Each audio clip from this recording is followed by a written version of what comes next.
Welcome to the Offense Defense Sports Report. I'm J.D. Redmond. After a week away, we're back with all the NFL, college, high school, and youth football news you can handle. We've got a great show lined up for you. Don't go anywhere because we've got information on future college stars and the choices they made on signing day, a personal account of how the financial impact of football can be so big, and we'll give you some more information about the Offense Defense Next Level Spring Combine set to kick off in a few weeks. But first, we've got OD Operations Manager and NFL Insider Artie Gigantino here to discuss the Super Bowl and more. We'll be right back after these messages. We can wear anything we want, but we choose to wear OD. And if you're in it to win it, you'll wear OD.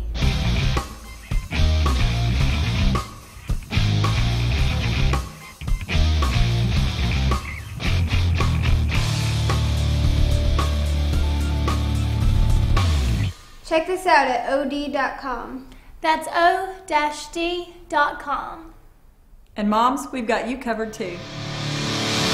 You're tuned in to Offense Defense Sports Report. I'm your host, J.D. Redmond, and glad to be joined by Mr. Artie Gigantino. Welcome to the show, Coach. How you doing there, J.D.? Finally, the football season's over, so we can get on with the football camp season. But, you know, it's amazing to me if you look back, and, you know, we'll get into specifics here in a moment, but the NFL is considering lengthening the season. I mean, it's going to end on March 1st pretty soon if they add 2 more games. So, and that with the injuries, it's amazing. You know, when you get done with the Super Bowl, I didn't play and I didn't coach, and I'm exhausted from the football season. So, well, tell us your impressions about Super Bowl 45. Well, you know, I think there's a couple of things that go into it. Number one, it was the closest point spread in the last 28 years. It was down to 2 at game time. So that just tells you that basically everybody in this country felt it was about 50-50. Either team could win. And quite frankly, J.D., that's what I thought. I had no preference in this game. I think everybody looked at both of these 2 teams as being very balanced. Now, that being said, 2 very good defenses, the number 1 and number 2 defenses in the National Football League. So what happens? They score a lot of points. There's almost 60 points scored in this game. Some really bad breaks on both sides of the ball. But at the end of the day, there's 2 things in football you cannot predict. You know, you can line up in a formation and think you're going to get a good play here and there. You think you can get a touchdown here and there or a punt block or something. But there's 2 things you cannot predict. One is injuries. And believe me, Green Bay suffered some terrible injuries in this game, you know, with Driver going out and Charlie Woodson going out and didn't play in the second half, and turnovers. And at the end of the day, the Green Bay Packers won this game because they forced 3 turnovers. There's been 45 Super Bowls now. The teams that have gotten the most turnovers are 33-3. Now, if that statistic doesn't jump out in a 1-game event, then no statistic does. Obviously, turnovers are very important during the course of the season. But 33-3, the team in the Super Bowl that has won the turnover battle has won the game. And I'll tell you one other statistic along those lines. The team that has returned a kick or an interception for a touchdown has won the game each and every time. I mean, that team is undefeated. So a couple little things happened in this game that indicated the outcome. But all in all, it was a wonderful game. It was obviously a spectacle. It was well received. The biggest television audience in the history of television, and over 100,000 people at the game. Some great points, Coach. Were there any surprises, anything that stood out to you that you really didn't expect? Well, yeah, I thought that the Pittsburgh Steelers defense would play a little bit better, to be honest with you. And I thought that Dom Capers on defense for the defense coordinator for the Green Bay Packers did a great job of scheming the Pittsburgh Steelers offense. The other thing that I was a little shocked about, I thought the Steelers would come out and try to pound it a little bit more.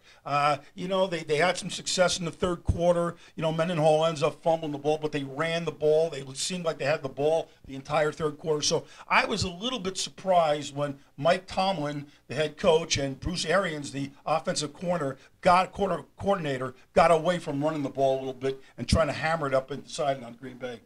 What about the noise? I mean, it was obvious in the third quarter. The Pittsburgh fans were. It seemed like they were taking over the game. Do you ever get to the point to where the fans are taking over? No, I don't think so. I don't think when you're on a neutral site they do. Obviously, sometimes at home they do. You know, probably the loudest 2 places in the National Football League to play are up in Seattle and in the Superdome down in New Orleans. But, no, I didn't feel that at all. I think they expected it. It just seems like when those indoor facilities, you have the great noise level, it just seems to radiate a little bit more across and resonate a little bit more on the TV to make it a little bit louder. I wish they would have had a little bit more of a sound decimal there to be able to judge that, like they do up in Seattle and like they do in New Orleans.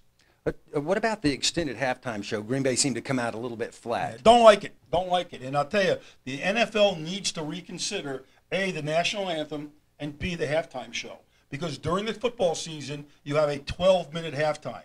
For the Super Bowl, obviously the most important game of the year, it's almost 30 minutes. So you really throw the football teams and the coaches a little bit off routine and a little bit out of whack. Plus, I don't think the shows are any good. The last good one was Bruce Springsteen. So I think the National Football League needs to reconsider that and say, you know what, we don't need that. People are still going to watch. People are still going to come to the game, whether I'm singing at halftime or the Rolling Stones are singing at halftime. So to me, I don't like it. I think it takes a little bit away from what goes on, and especially sometimes in the indoor facilities when the smoke gets caught up in the roof and can't get out of the stadium. So I think the National Football League will and should reconsider the whole entertainment part of it. Well, these players, when they come out of the locker room, they're apparently ready to play football. And I'll never forget being on the sideline, and one of the coaches, as soon as the first two words came out of the national anthem, he goes, "Oh, no, this is going to be a long one." And it helped me understand a little bit more about what you guys are going through to get your players prepared. And again, I don't mind the national anthem, but what I do mind is when they try to change it. And not because she made a mistake the other day, but they try to hip-hop it a little bit. And, sometimes that adds to the length of it a little bit. Sure. And again, it's TV, it's money and all that, but again, we still want to put the players, the National Football League players, in the optimum situation where they're ready to perform and ready to play at their highest level. It's about the game. It's always about the game. It's always about the game. And, again, it's like McDonald's trying to sell pizzas or sushi. The NFL is a football game. The entertainment elements are nice, but they're certainly not a necessity, in my opinion. Let's talk about the quarterbacks. Start with Aaron Rodgers. Well, first of all, I saw him play when he was at the University of California at Berkeley. Guy's a great story. Goes to Weed Junior College, Butte College in Weed, California. Basically unheard of. Jeff Tedford, the head football coach at Cal at the time, sees him on a tape when he's evaluating another player on his team, falls in love with him. The kid comes to Cal.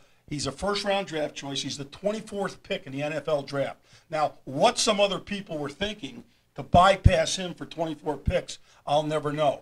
But you know what happened to him, and I think it's helped him. He sat on the bench for 3 years. Some guys like a Peyton Manning, they get thrown right into the fire right away, and, they get banged around a little bit their first couple of years. This guy did. He had a chance to sit back and learn from Brett Favre, learn the system, and then when he was ready to go and become the starting quarterback, hey, he hit the thing running. So I like this guy. He's big. He's strong. He's obviously very athletic. Got an excellent arm. He's a student of the game, and he's going to be a folk hero. The Green Bay Packers, if you look at them now, they've got 3 quarterbacks, more than any other franchise in the 45 years of the Super Bowl that have won Super Bowls. Bart Starr, Brett Favre, and now Aaron Rodgers. So I think the future's bright, not only with a very good young coach, but a very good cast of characters around him, not only on offense, but also on defense. Green Bay is going to be a team to reckon with here in the next 3 or 4 years. Well, coming behind Brett Favre, what does it mean to Rodgers and this team to have the experience of a Super Bowl win behind him? Oh, I think it's huge. But you know what? Again, going into next year, injuries can play a part. Look at everybody was talking at this time last year about the dynasty that was going to be started in New Orleans, with the New Orleans Saints and Drew Brees. Well, Drew Brees comes back and he throws a pick in 12 straight games this year, and doesn't have the great year. Now, a lot has got to do with, JD, is handling the offseason, because those guys are not going to be able to go into a grocery store, let alone a restaurant in Green Bay, without having, people just tell you how great you are. So the ability to come back and the ability to celebrate for maybe a month, but then refocus and let's go. Because you can't just come back and say, well, we've always done it this way and it's always right. I'll tell you a great story. When the Raiders won their their first Super Bowl after when John Madden was there, the following year, Coach Madden made all the coaches throw away all the playbooks and rewrite every word in every playbook. because he wanted to make sure everybody paid attention to the detail that got him to the Super Bowl and didn't just say, well, here it is, here's what we do, here's how we've always done it. And you know what? If you really think about it, it's a pretty doggone good idea. Speaking of focus, Coach, let's talk about Big Ben, especially coming off the 3, 2, and 1. Coach, speaking of focus, let's talk about Big Ben and what he had to go through the preseason to get to the Super Bowl. Well, you know, again, the season's so long. It was when you're a coach, you break the season down into 4 quarters. The first 4 games, second 4 games, that's the first half. That's 8 games. Third 4, and then fourth 4 are obviously the second half. And then when you get into the playoffs, it's basically overtime because it's a single elimination. All Big Ben did was miss the first quarter of the year. All he did was miss the first quarter of the game. He had a Charlie horse. Obviously, he was being punished. But you know what? That had nothing to do, JD, with his performance in the Super Bowl. They would have not been in the Super Bowl if it wasn't for the way he played in the playoffs against the Jets and against the Ravens. So, you know, my hat is off to him. Obviously, he had some distractions, but he's a very good football player. He's a different type of quarterback than Aaron Rodgers because this guy's a tree back there. I mean, if you stood next to him, you'd say, oh, my. I mean, he is all 6'5.5", maybe 6'6", and he's all about 260. So he's a hard guy to bring down. He does a great job, and I know Troy Aikman talked about this on the broadcast the other day, of extending the play. In other words, when somebody gets into his face, somebody takes him out of his rhythm, he can sidestep that person and keep the play alive as good as anybody right now in the National Football League, including Michael Vick, because he does it in a different way. So this guy's a very good quarterback, and you know what? The truth is in the pudding here. The guy's been to the Super Bowl now 3 times in his career, 7 years in the league, and he's got 2 rings. And he could have had a 3rd one. Coach, what about the age of the coaches? Seems the NFL is moving towards a younger coach. Yeah, I think they're getting away from the old boys network in terms of coaches. Obviously, the Rooneys have had 3 coaches now in some 42 years. Mike Tomlin is different than Mike McCarthy. Mike McCarthy is a fired-up guy, I think a very confident guy, brash in some ways, very smart, you know, tough guy from Pittsburgh. The other guy, Mike Tomlin, went to William & Mary, where, by the way, we have our football camp this year, our Virginia football camp. Sort of an understated guy that got a great break very early in his career from Tony Dungy. He went from an unknown college assistant right to the Tampa Bay Buccaneers, then to the Vikings as a coordinator, and then obviously the head coach of the Steelers. So different career paths, but very good in their own way. I think the one thing here, I don't think it matters anymore about age in the NFL. John Gruden, we hired John Gruden when I was at the Raiders when he was 32 years old. And did a great job. So I don't think age matters. I think it's the person, the experience that person has, and how smart he is. Okay, and it's not you're getting jobs because somebody knew you and somebody liked you because you got him a cup of coffee, 15 years ago when you were a graduate assistant. But the league is right now a young, bright, sharp type of football coaches, which is why the Bill Cowards and the Brian Billets and some of these retread type guys, I don't believe are going to get jobs. Well, you mentioned young. The Green Bay Packers, I believe, are the 2nd youngest team in the NFL. Mm-hmm. They are. What do you see for them in the future? Well, they're going to get those 15 guys off the injured reserve. We're forgetting about some of the very good football players that went on injured reserve for them this year. So, you get those guys back, and now you got another 15 guys that weren't even supposed to be on the team that have got Super Bowl experience. I mean, that's a very, very healthy situation. I think the trick for Mike McCarthy is going to be to make sure those guys stay healthy and then strap it on for the grind of the NFL season. The other thing that everybody's got to filter in here now, teams might not, JD, be as prepared next year at the beginning of the season if this labor dispute extends, because so much of the work gets done in the off season, and you cannot get together during a strike, or you cannot get together, obviously, during a lockout. So I think the finished product at the beginning of the year next year might not be as finely tuned or shined the way it has been in the past.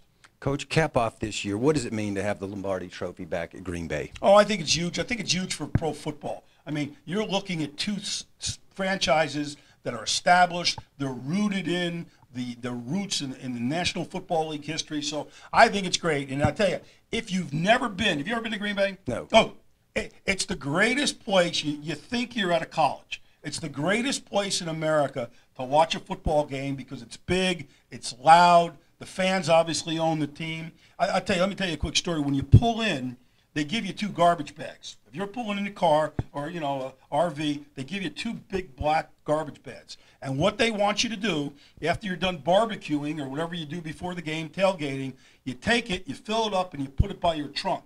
And then at the end of the first quarter, 2 big garbage trucks come through the entire parking lot, pick everything up.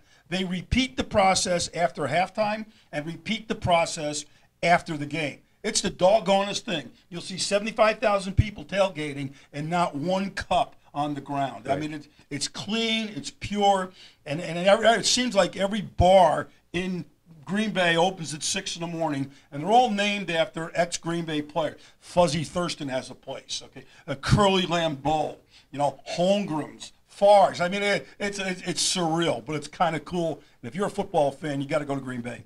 Great experiences. We appreciate you sharing Absolutely. your history with us. With the 2010 NFL and college seasons now over, you'd think that there wouldn't be any more news, but you must have forgotten about National Signing Day, which took place last week. When we come back, we'll take a look at which colleges benefited most from this impressive 2011 class and where we can see some OD Bowl alumni.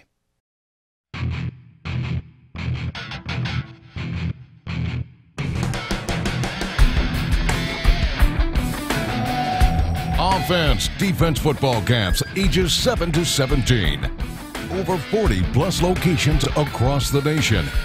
Join us this summer and learn the skills necessary to dominate the gridiron. Offense, defense football camps.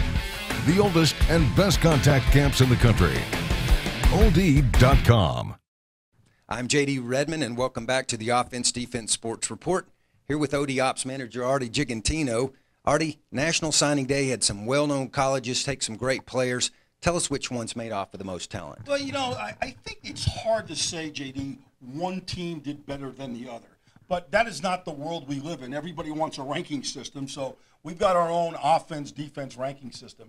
And let me just say this, too. After spending some 20 years in the college ranks, the signing day was the most stressful day, maybe other than the playing in the Rose Bowl, of the year, because you're literally waiting for a 17 or 18-year-old kid to fax a piece of paper to you, which determines his future and your future. And obviously 9 out of 10 times you know weeks ahead or the night before who's coming, but you're never 100% sure until you get that piece of paper that sometimes you can't even read because the ink doesn't work on the fax machine, that's got the kid's signature and the mom and dad's signature. So it's kind of fun getting there at 4 in the morning, eating jelly donuts and drinking coffee, and you wait and you wait and you wait. And by noon, you've got a big hole in your stomach because you just are worried all day. But I think if you would, you know, we were meeting the other day and talking about this, but I think if you looked at this year's top 10, in our opinion here at Offense Defense, Florida State would be the #1 team. They've got 13 four-star kids coming in. Jimbo Fisher took over for Bobby Bowden. And, you know, Florida State's an awesome place to go to school, an awesome place for, you know, kids to potentially, you know, get into the National Football League. Their track record speaks for itself. But it got a little stale with Bobby Bowden. So Jimbo Fisher comes in. He's got a new staff, a new energy, a new sales pitch, and they did one heck of a job. 2 kids played in our offense-defense bowl. Derek Mitchell, a tremendous talent at defensive end, top 100 player, and Kelvin Benjamin, I think one of the top players in the country. Big, good-looking wide receiver, 6'6", about 220 pounds. I believe he'll start as a freshman at Florida State. So you're asking me, I think Florida State had the #1 team in the country. Second was Alabama. Nick Saban, in my view, because of his NFL background, is the finest evaluator of talent in all of college football. Nick's a detailed guy. He's got NFL guys on his staff that know how to look for talent. Nick recruited 14 four-star guys and 4 5-star guys. Again, we had a couple in our game. DJ Pettaway, a defensive tackle, and Chris Jones head the list. Chris is a cornerback. Demetrius Hart, the #5 player in the country, a running back out of Orlando, is also going to the Crimson Tide. So Alabama right now has had 3 or 4, this is the 3rd year under Saban, great recruiting seasons. Southern Cal under Lane Kiffin, I coached there for 8 years. It's everybody says it's an easy place to recruit to because it's USC. Well, the opposite is true. It's hard to recruit there because players don't think they can come in and play right away. That's #1. But you're also recruiting against the Notre Dames and the Oklahomas and the Texases. So the higher up you are, the higher up the competition is. But Lane Kiffin did a nice job. Christian Haywood, a defensive tackle, going there. Marcus Martin, a big lineman out of Crenshaw that we had in our bowl game, a big 6'5", 375-pounder. Greg Townsend Jr., ex-Raider. His dad was an ex-Raider defensive lineman for us. So he did a nice job, especially in the state of California and especially in Los Angeles. Number 4 is Auburn, Gene Chizik. Hey, right off a national championship. Hey, what better way to go into a young man's house than the night after the national championship game, or 2 nights after the national championship game, when everybody in America is watching you. And there you are having cookies and coffee with mom and dad at the kitchen table talking about coming to Auburn. It really makes a great impression. And I think the 5th team, and arguably they could be up in the number 2 or 3 spot, was Ohio State. Jim Treshel has year in and year out done an outstanding job in his tenure at Ohio State in recruiting. Now, I am prejudiced, I got to tell you this, towards Ohio State because we had 8 kids that played in the Offense-Defense All-American Bowl that signed with Ohio State. Kenny Hayes, a great defensive end. Chase Ferris, a great defensive end, defensive tackle. And Cordell Jones, who's the future quarterback at Ohio State. They all played in our game, played extremely well, and you better believe offense-defense has got a special connection with Ohio State these next couple of years. Sure. How personal is it when you recruit? Yeah, when you recruit and perhaps even get a player that maybe that was going to your competition in the same division. Well, it is personal, but let me tell you, the rules have changed. You know, in the old days, you could go live with a kid. You could see the kid every day. You could see the kid once a week. Now there's so many restrictions on how many times you can contact the kid. I don't believe it gets as personal as it used to be because of the limitations on things you've done. I'll tell you a story. I mean, one year, there's this guy by the name of Pat Graham. I was coaching at Cal. We were recruiting him. He was on his campus visit to UCLA. Okay? Well, guess what? I stayed overnight in his house with his parents while he was down at UCLA. I'll tell you another one. I did the same thing when we were recruiting Jack Del Rio. I was at USC. Jack is the #1 recruit in the United States. His dad and I had become buddies. Jack goes to UCLA on his campus visit. I came over. I had dinner with the dad. We sat there, had a couple of adult beverages that evening. I spent the night, came back the next night. I went to the airport with Mr. Del Rio to pick up Jack when UCLA dropped him off. So, I mean, they're all kind of funny stories, but in those days, you could get a little bit more personal. Now I don't think you could do that because they throw you in jail for stuff like that. Coach, great insight, great stories. Can you share with us round out your top 10? Well, I would say Texas is number 6. And again, we had 5 or 6 kids play for us in the game from Texas. But I'll tell you, their future quarterback might have been right here in Myrtle Beach, a guy by the name of David Ash. He's going to fight like heck next year, compete with Case McCoy, who was our quarterback a couple years ago, for that starting job. 7 was Georgia. I mean, Mark Richt has done an excellent job of cranking up the recruiting down there. We had 3 future linebackers of the Georgia Bulldogs in the game. Ramik Wilson, Kent Tureen, and Amaro Herrera. All 3 linebackers, all very highly rated, that are signed with the University of Georgia. We also had signed Christian LeMay, who's their future quarterback, but because of an NC2A potential violation, he was unable to play in our game, and we wish all those guys, including Christian, the very best. 8th was Clemson. Dabo Sweeney's done an excellent job of getting local kids as well as going to Florida. We had 5 Notre Dame players play. They're number 9. Brian Kelly's finally got his feet on the ground there in South Bend. And last and certainly not least, LSU. They did an excellent job again under Les Miles. Trevin Randall, linebacker out of Texas, played for us in our game, did an excellent job, as did Corey White, an offensive guard out of Louisiana. So all in all, that's our top 10. You can juggle it any way you want. There's over 120 schools that compete at the BCS level. And I'll tell you, if you make the top 10 in terms of your recruiting, you've done one heck of a job. Thanks, Artie. We're in for some great college football next season. The NFL world isn't the only one dealing with coaching changes.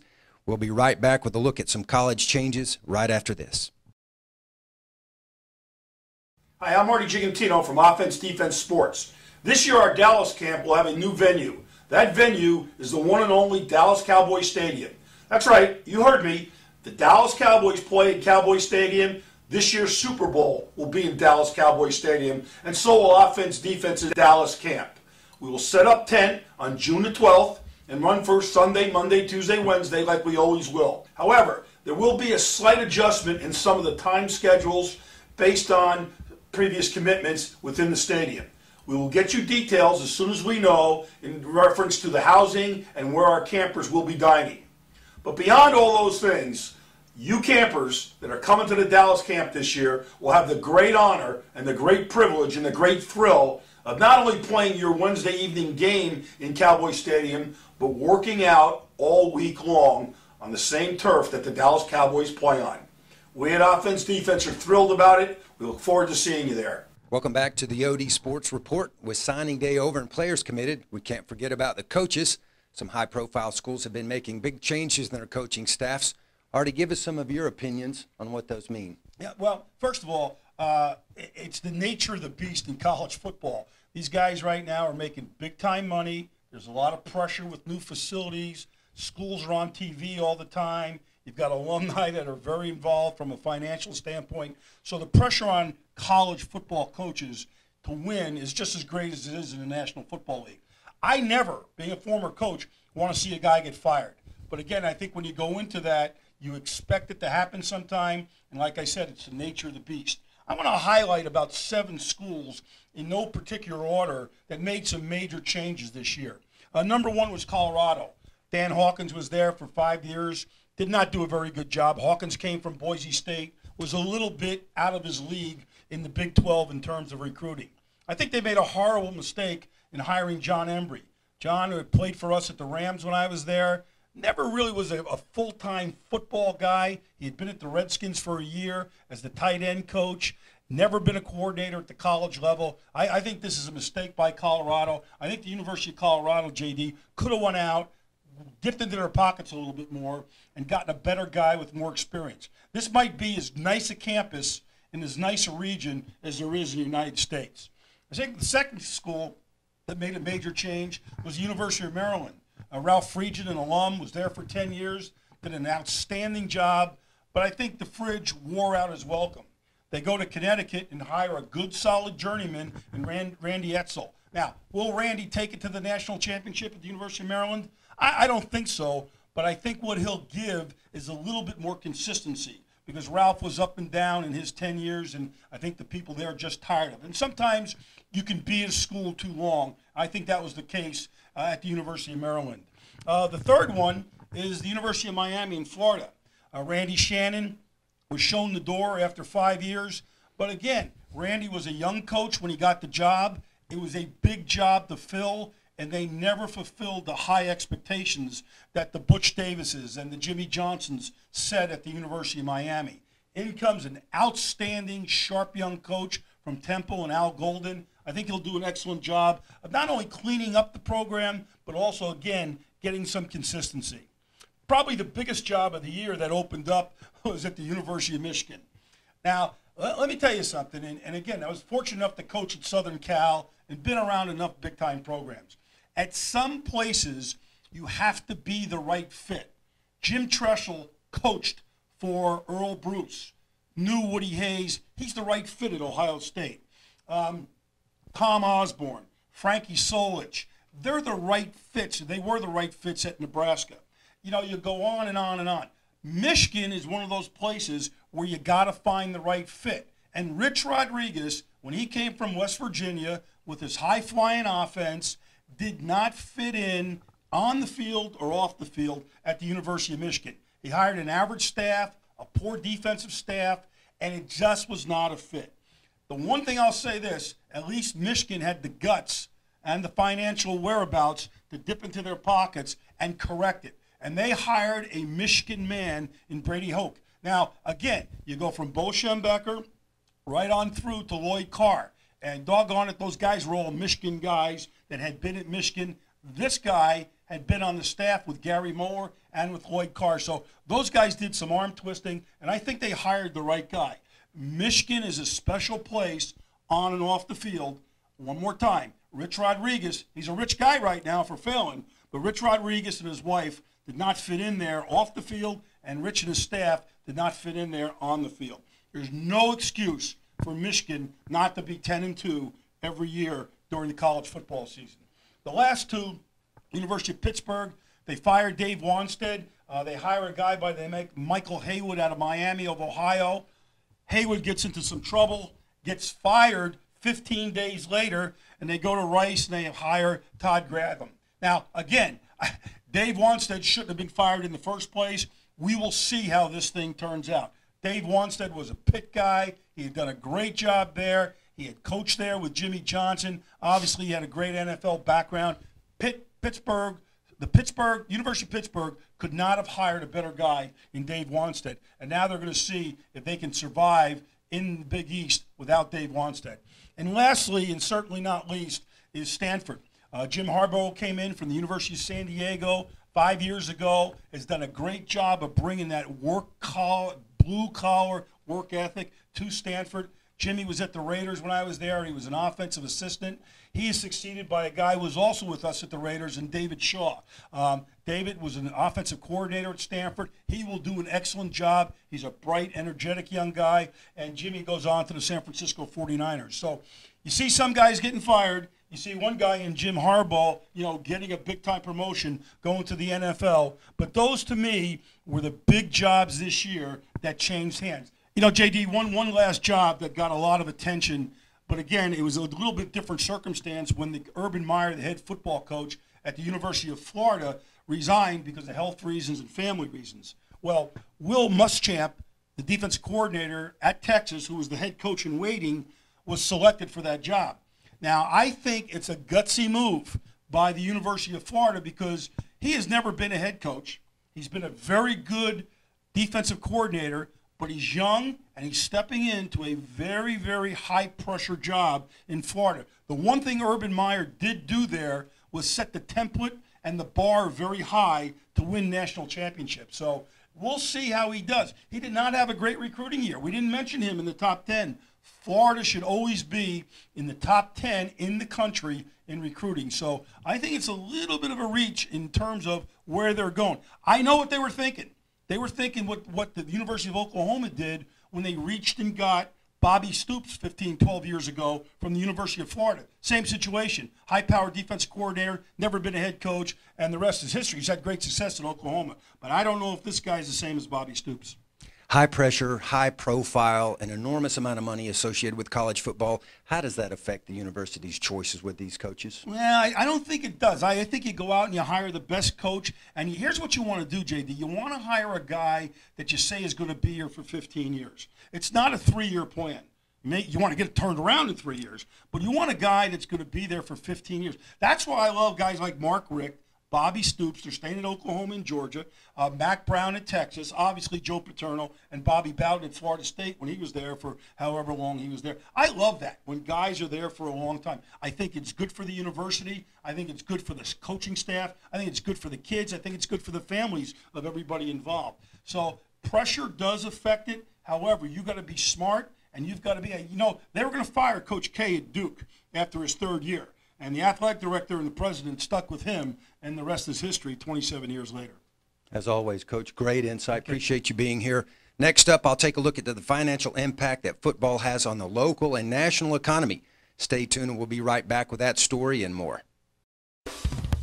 Be part of the offense-defense progression to greatness. Enroll in one of our 40-plus camps. Be chosen to go to a select camp. Nominated for an elite camp. And get there to Myrtle Beach for the year-end OD All-American Bowl. The OD progression produces college and NFL stars. OD youth campers are also selected from our camps for the OD Youth All-American team. Be one. Offense-defense knows how important football is to America. Football has emerged over the years as America's most popular sport and a financial powerhouse. According to the National Football Post in an article by Aaron Wilson, Super Bowl 44, which was held in Miami, Florida, brought $333 million to the Miami area. Yes, the Super Bowl is a green giant, but football, whether it's the NFL, college, high school, or youth, makes a big difference in cash flow for even the smallest of communities. Super Bowl 45 concludes a record-breaking year for the NFL TV ratings. 8 of the top 10 best-rated broadcasts of the year were pro football games. kicked off and still capped by the 106.5 million viewers that tuned in to watch the Saints defeat the Indianapolis Colts in Super Bowl 44. That game was the most watched show of all time, beating out the 1983 airing of the MASH finale. Riding the coattails of a record-breaking ratings season, I talked with business owners and Hospitality Association to get an idea of the financial impact America's favorite spectator sport has on our economy. Tell us, what do you think the impact is for football in the local community?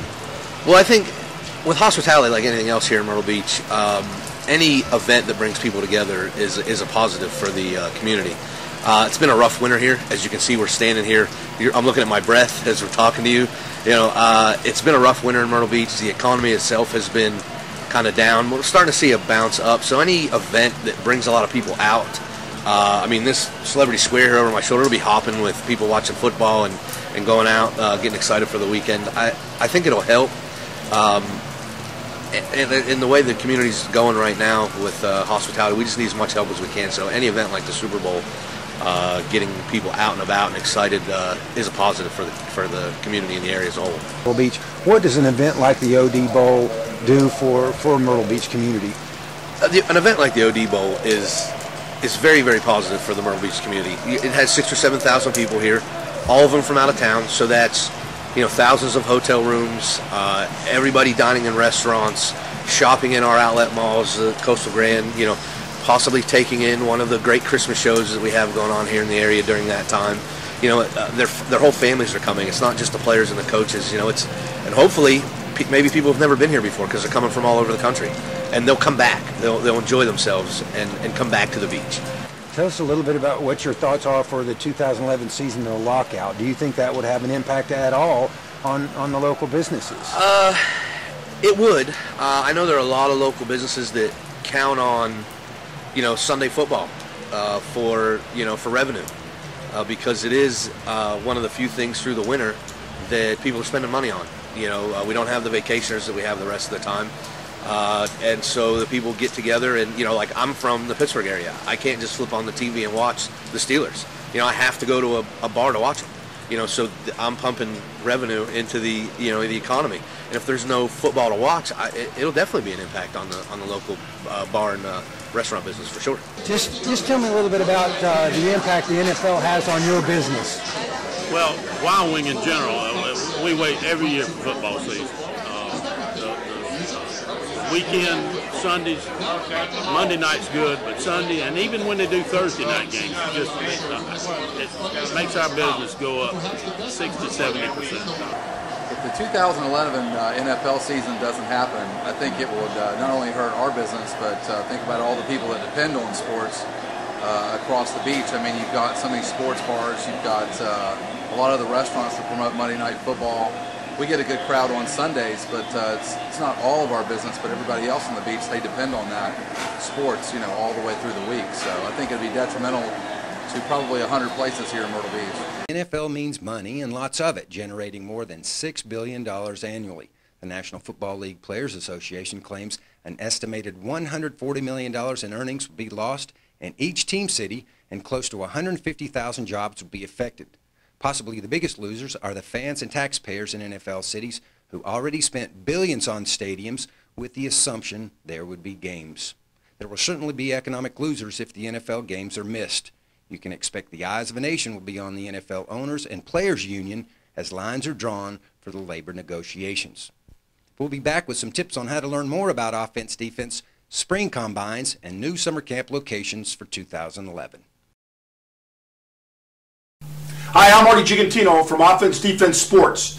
One of our new camps this year is set in the beautiful town of Las Vegas, Nevada, on the beautiful UNLV campus. This campus of 28,000 students has some of the finest athletic facilities in the United States. Our camp this year will run on June 12th, 13th, 14th, and 15th. It's an outstanding setting, and we are very excited about coming to this campus. The mornings are gorgeous, a little hot during the day, but the evening practice will be just outstanding in terms of perfect weather conditions. We'll see you there in Las Vegas. Welcome back to the OD Sports Report. The Offense Defense Next Level Combines will touch down in Massillon, Ohio on February 19th. Don't worry about missing school. These combines will take place during the weekend. Saturday will feature combines for high school age participants, and Sunday will offer combines and position skills to youth participants. Go to www.o-d.com/combines for more information and sign up today because spots are filling up fast. Also, don't forget OD is always on camp time. Go to www.o-d.com and click on locations to find out if our tours are coming to a city near you. We're only weeks away, so get signed up today. We're glad you tuned in to Offense Defense Sports Report this week. I want to thank Artie Gigantino for coming on the show. We'll see you again soon with more football information from the big boys all the way down to the little guys. Until then, I'm J.D. Redmond for the OD Sports Report.